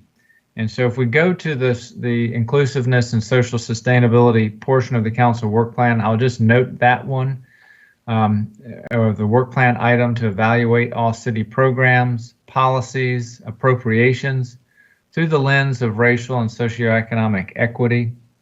And so some examples of work where that is happening right now is for instance, today we had our kickoff meeting for the capital improvements program.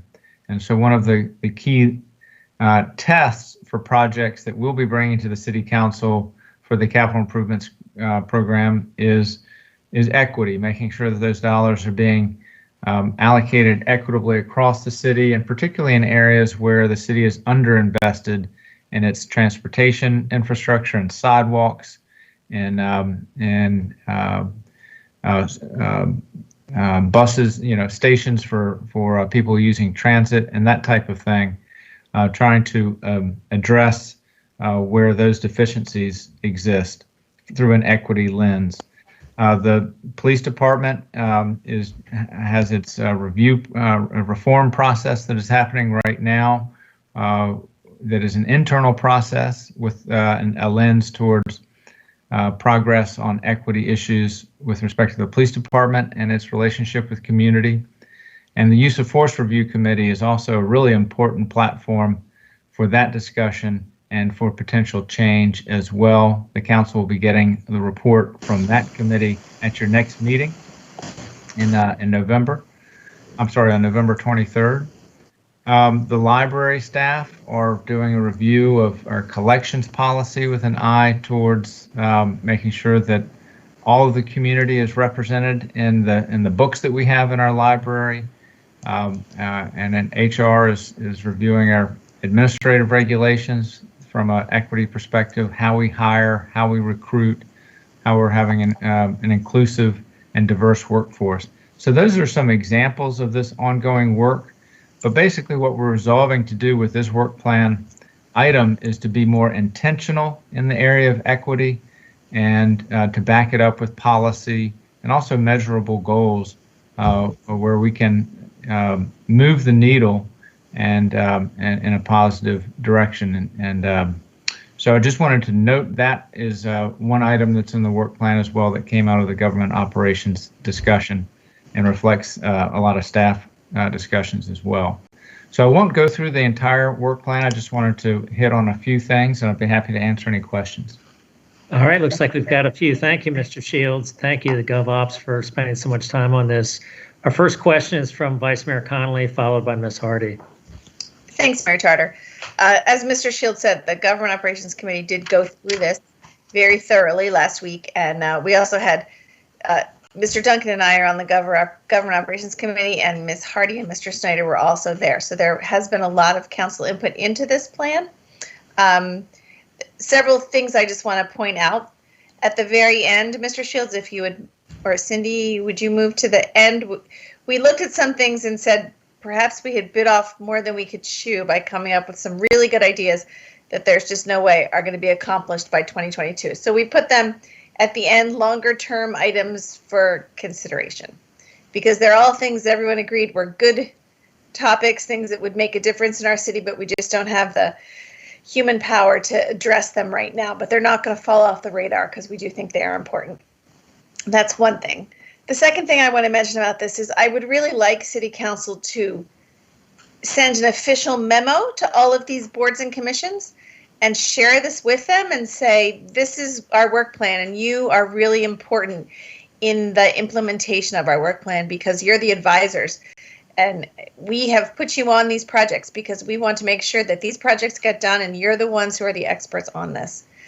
So I would like that memo to go out, and it could be go out in December so that as we look at January 2021, we have that there. And we're saying to these people, please participate, and that will really help us row in the same direction. And I think it will give some boards and commissions more of a frame for some of the things that they're doing. And then the third thing I'd just like to add is, as we go through, and I'm just wondering if this could work on the agenda, can we mark on the agendas where the items that we're talking about fall into the work plan? So that, for example, what we discussed today, Mr. Shields, you just said that was in social sustainability. That's right. Can that be on the agenda? That's a good idea, so that there's a connection between our weekly agendas and the council's, long-term vision and the work plan to accomplish that vision. So we can try to do that.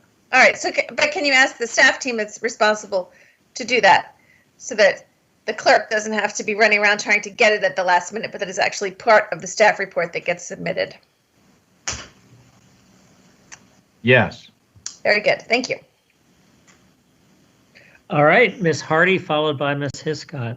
Great. I really liked Mary Beth's suggestion about flowing it down to boards and commissions. If I can add on to that, so not only sending a memo out saying, hey, here's kind of our work plan and you play a role, but I would love for them to circle back with us and say, okay, here's what we're doing as part of our ownership of this. So that, because I know that boards also create their own plans and they have their own, goals for the year. But I really would love to make sure that we go full circle. So not only are we pushing something down, but they say, yes, we are taking ownership of these things. We'll come back to you with a policy on this. We're going to do project this, by this date, and have that be kind of an explicit action cycle. On equity, Wyatt, to your point around being more intentional, I guess saying it that we're doing in staff is great. And I think I'm glad that council's putting this as a priority, but we've talked about flowing that down also to our boards and commissions so that they, as kind of additional members of the community, are invited to be part of that discussion, so that it's not just us saying it, but again, they're having that discussion similar to what you are doing in staff at the capital improvements discussion. I would love for the CACT, for example, to be part of that when they talk about recommendations on transportation improvements. So it'd be great if we could put a date around when we think we want to issue that charge to our boards.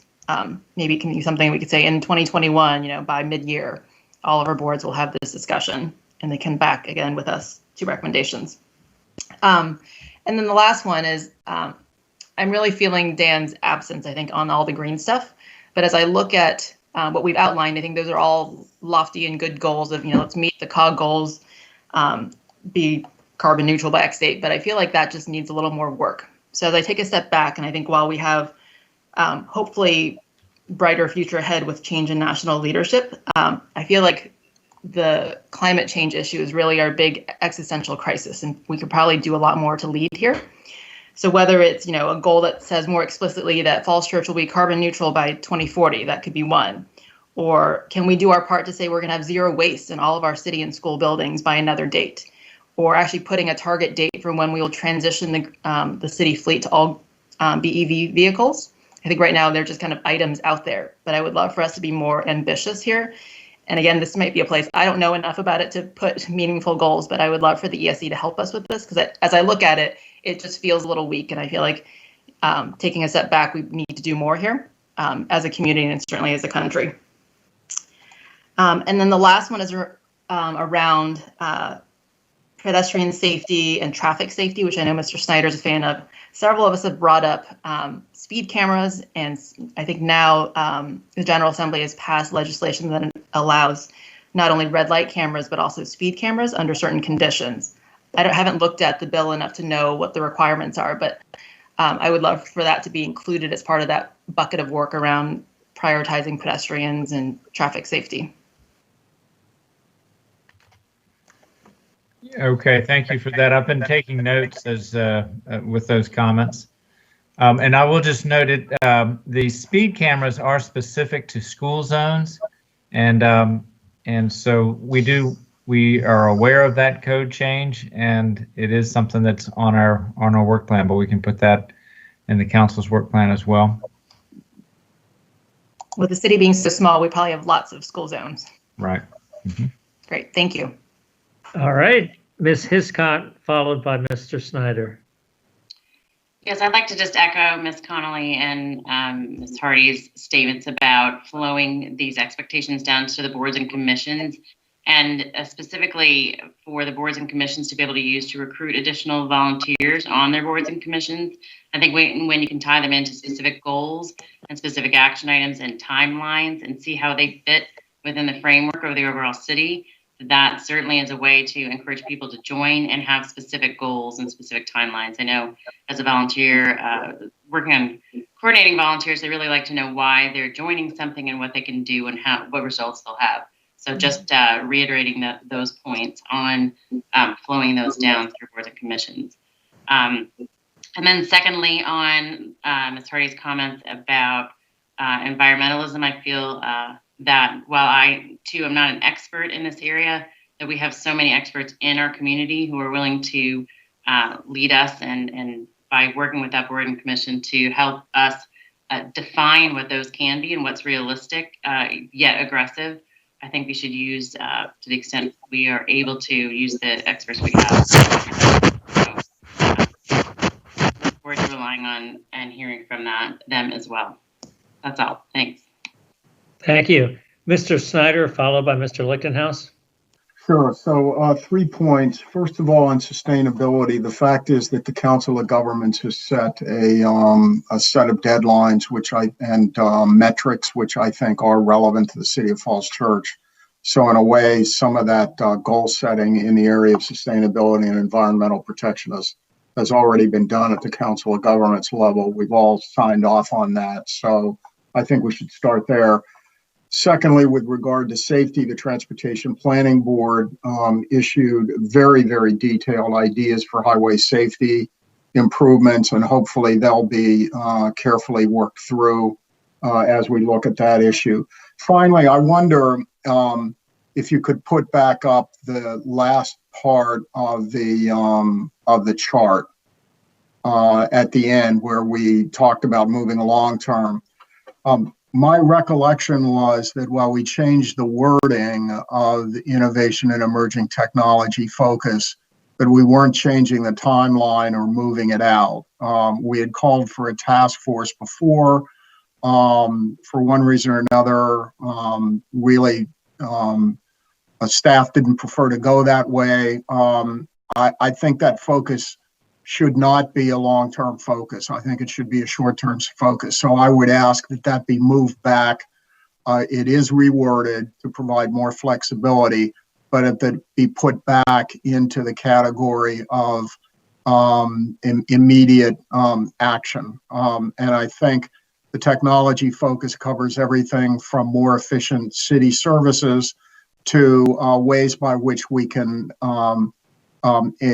act on some of these other categories. But I think we need to capture the opportunities that technology can provide, perhaps more rapidly than we have in the past. So I would ask, if there's no disagreement, that we go with the change wording, but we move it back into one of the categories for more immediate action. Thank you. All right, thank you, Mr. Lichtenhouse. Thanks.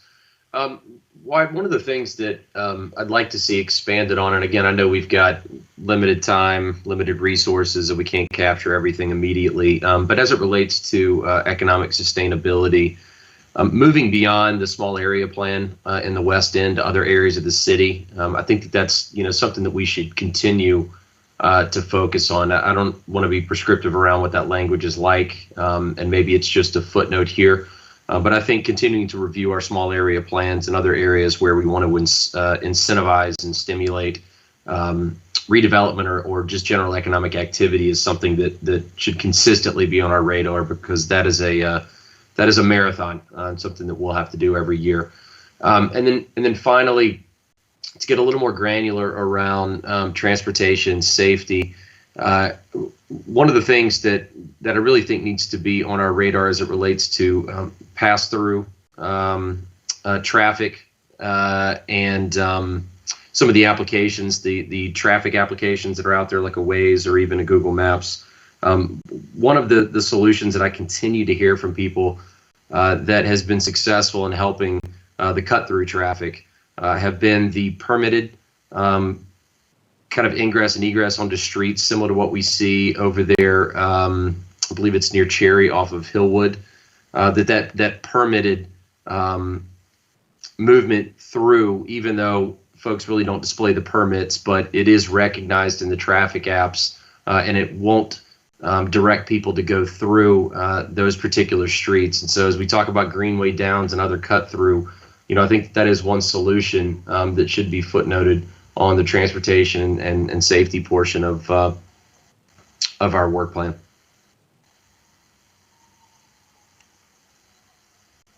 All right, thank you, Mr. Lichtenhouse. Are there other comments or questions, Mr. Duncan? Just one. Mine's sort of a rifle shot question. Under the public health and responsible and accountable governance, the community facilities and utilities plan, update community facilities and utilities chapter of the comp plan, that's on the block for the third quarter of 2021. Well, when is that? The third quarter of 2021 would be early. Are you talking early 22 or? This would be this time next year. So this time next year. Third quarter. That's right. Okay. So that's a calendar year quarter, not a budget year quarter. Yeah, a little bit confusing. This is a calendar year quarter. That's correct. Okay. That's fine. Thank you. All right, are there any other questions or comments? All right, why don't we move on to the last item of the work session, then we'll take a break and move on to our closed session tonight. Mr. Shields, do you want to introduce the next item? I will just very briefly. Nancy Vinson is on the call and she can speak to it as well, but I would suggest we ask Councilmember Snyder to speak to it first. This is coming directly from the COG Executive Board, and he wanted to speak to this, and then we could take it from there. Sure. Thanks very much, City Manager, Mayor, members of Council. I represent the city on the COG Human Services Policy Committee, and there's been quite a focus on homelessness. I think we see a growth in the region and to some extent in our jurisdiction as well, how to better handle that population to assist and otherwise provide better support and movement beyond homelessness. So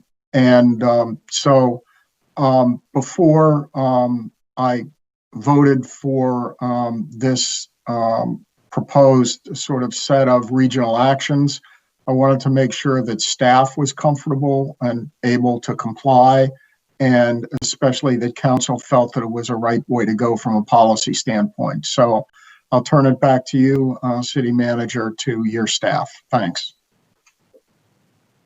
Thank you, Councilmember Snyder. And Nancy Vincent is, I think, familiar with this initiative and the discussions that have been happening at the staff level. Ms. Vincent? Yes, good evening, everybody. So the resolution that COG put forward that Mr. Snyder referenced is something to look really at a jurisdictional cooperation. And the mission and vision that the resolution expresses are good, and I would recommend supporting signing off onto the resolution in the most part, because the mission and vision are to be supported. They're exactly what Mr. Snyder has said, is that homelessness continues to be an issue in the region, and as he said, we have been seeing more people coming through the city, people we don't normally see, and people with greater needs. And so this resolution is something to be supported. But like with a lot of things, the devil is in the details. And the action items there's some issues with the action items, and some of the things that are espoused in the action items are not ready yet to be implemented. And the kind of the impetus for all of this was an agreement that was signed in 2017 between the three jurisdictions: Prince George's County, the District of Columbia, and Montgomery County. And that agreement is really not ready for the Virginia jurisdictions to sign on to for a few reasons. And I'll just briefly kind of look at those action items and explain why there might be some issues and why I would not recommend signing on to that particular agreement. So I would recommend the resolution, but not this interjurisdictional agreement yet. The first action item talks about data sharing. And the issue with that is the privacy laws in Virginia, and so it would need some serious legal review. There are HIPAA laws. There for any time that personal information is shared, we need to have the permission of the individual, and that's sometimes very difficult to get, and particularly from individuals that have been served in the past. That would be nearly impossible to get. And so if we're looking at sharing data amongst the jurisdictions, data by name, as this action item calls for, it's not something that we can do right now to a big extent, and mainly because of this privacy and the need to get their permission. If we look at the regular reporting, if we look at kind of setting a dashboard, that would be something that would be really useful if it could be information that is not name specific. But if we really want to look at kind of the overlap of what's happening across the region, and looking at utilization and looking at turnaway rates, that would be useful information and something that would be in the database now that we could share. The third action item is regional by name tracking and case coordination, and for the reason I said before, that we can't really aren't in a position to do by name tracking. This kind of information is being looked at across agencies at the state level, and so if we can develop a system where this kind of information can be confidentially tracked, we could head in that direction, and it would provide useful information. And the example they give is the veterans population, And in the region, veteran homelessness has come to actually to nearly zero. And we can look at that Veterans Initiative as an example of how this kind of coordination is useful and it can work. In this case, there were a lot of resources that was put into the Veterans Initiative, and that influx of resources, of course, is very helpful. But in the long run, when we're getting people off the streets and into homes, it's a win for everyone. If the number 4 talks about action item talks about residency requirements, and really setting up aligning these residency requirements across the jurisdictions. And right now there are different residency requirements depending on the jurisdiction, with Arlington being one of the most restrictive. And in Arlington, somebody needs to have shown that they were an actual resident of Arlington for the 6 months prior to becoming homeless. And in Fairfax County, it's a little bit easier. And if somebody can show that they have a child in the Fairfax County school system, or a child who's receiving Fairfax services, they are considered to be Fairfax homeless. So that would take some time to kind of align those residency requirements. And then the 5th action item is racial equity.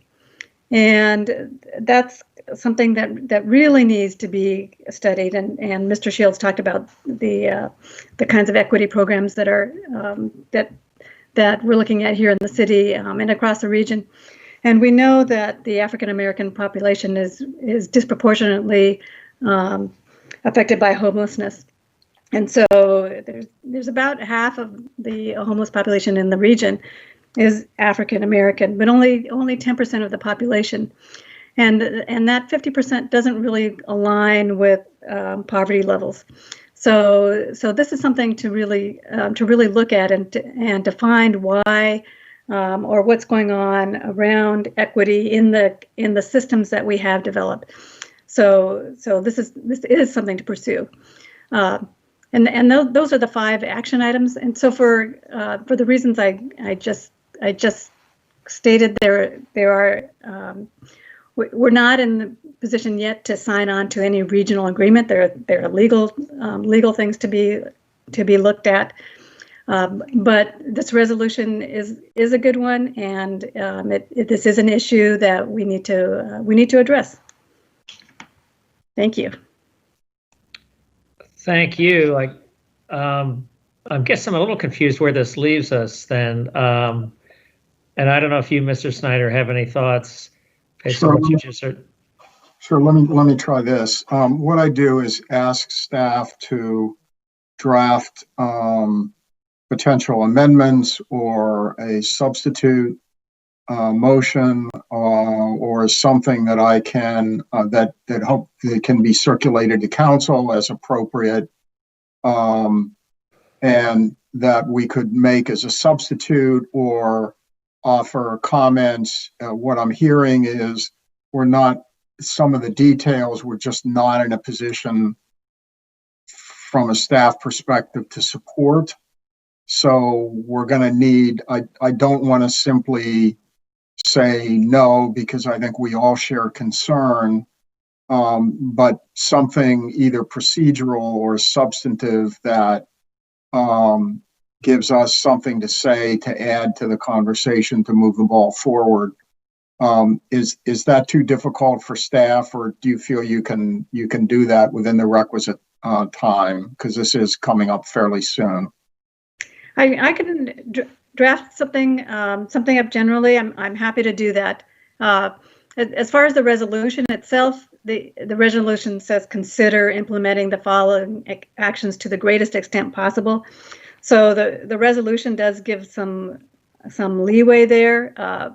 So I wouldn't be hesitant on signing on to the resolution, but I am happy to draft up some amendments, or at least some bullet points that you could use. Okay, then I defer to the rest of council for any guidance people would like to provide at this point. All right. Does anyone on council have any thoughts for Mr. Snyder? Any comments, questions? direction? So what's the plan? We're going to hear back from staff, hopefully in the near future, with some revisions that you recommend. Is that right? Yes. Okay. So is there any more direction that we want to give to staff, or should we wait and hear back once they've made some comments or revisions to the materials? Ms. Hiscott? I'm just a little confused. I would think some of the data restrictions and privacy restrictions in Virginia and the other jurisdictions in Virginia would be similar problems because it's Virginia's state law, privacy law. Am I right? Yes. So this COG resolution was really the impetus from it was from an agreement that was signed on by Prince George's County, District of Columbia, Montgomery County, and Maryland. And so at this point, they're asking for all of the COG participants in the metro area to participate in this. First to sign off on this resolution, and then to participate in this agreement. Yeah, I was just thinking that others would have similar challenges with regard to the data and privacy, that it could be a group, multiple responding together. Just so everybody's not recreating the same work. Yes, and the others do, and I will confer with them as well. The other Virginia jurisdictions. All right, thank you. Other questions or comments? All right, so why don't you get back to us at your earliest convenience. Dave, when are they intending to take action on this? Pretty soon. Is it this Friday or the following Friday? I'm trying to remember. It's pretty soon. It's kind of on a fast track, so. Maybe then instead of waiting for a meeting, you could just email the materials out. Yeah, we'll do that, and we'll also just work directly with Councilmember Snyder and CC the rest of the council. And it's Okay. November 13th is the meeting. Okay, so that's coming up real quick. Okay. All right, maybe you could send that round to council, and then Mr. Snyder keep us informed as well. Sure. All right, any other comments on this matter? What I recommend we do have a closed session this evening, which may go for a while. So while we're getting set up for the closed session, I would recommend we go ahead and take a break, and then also though take the action to go into closed session, then have the cameras come down, and then take a break and come and reconvene in closed session. And then when we're done, we'll come back out, do a certification, and then a motion as well. But let's go ahead and do the motion to go into closed session. The time is 9:37. Upon a motion made by council member Connolly. all right, let's go with Connolly, and seconded by council member House. All right, and passed by a vote of City Council. Council went in a closed session pursuant to Virginia Code Section 2.2-3711A8 for consultation with legal counsel employed or retained by a public body regarding specific legal matters requiring the provision of legal advice by such counsel. Contract discussions regarding the comprehensive agreement for the West Falls Church Economic Development Project. And pursuant to Virginia Code Section 2.2-3711A3 for discussion or consideration of the disposition of publicly held real property where disposition or discussion in an open meeting would adversely affect the bargaining position or negotiating strategy of the public body. The property north of the high school currently leased to Virginia Tech. Councilmember Connolly, Yes. Duncan, Yes. Hardy, Yes. Lichtenhouse, Yeah. Hiscott, Yes. Snyder? No. No? All right. And Tartar, yes.